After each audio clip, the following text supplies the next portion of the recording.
Welcome Dr. Shetty to Editor Speak.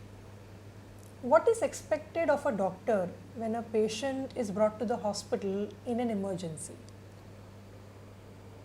In a judgment from the Pandit Parmanand Katara case from the Supreme Court, there is a duty cast upon a doctor to provide emergency care.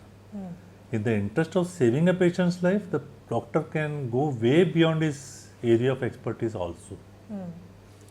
Sir, and what if a doctor is faced with an emergency but is unable to treat the patient due to lack of resources? There may be lack of infrastructure, lack of facilities. What should a doctor do then?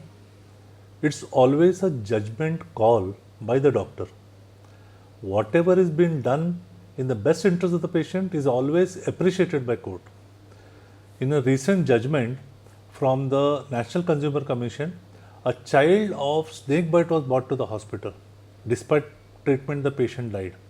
The relatives filed a case of negligence alleging that the hospital lacked ventilator and they were aware that the hospital did not have the ventilator and the doctors knew that the patient may end up on a ventilator. But the court made an interesting observation in this case. The court said it was a prudent decision on the part of the doctor to admit the patient. They said there was no other hospital in the vicinity and transferring the patient to another hospital would have been fatal for the patient.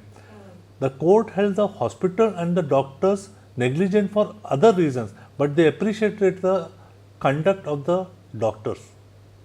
Sir, so what message is the court trying to send through these observations?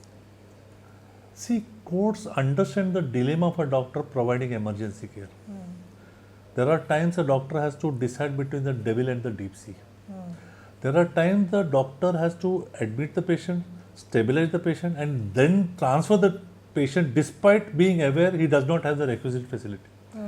There are times when the doctor has to take a call whether admitting the patient may harm the patient more than help the patient. At such times, it always advisable to transfer the patient without admission.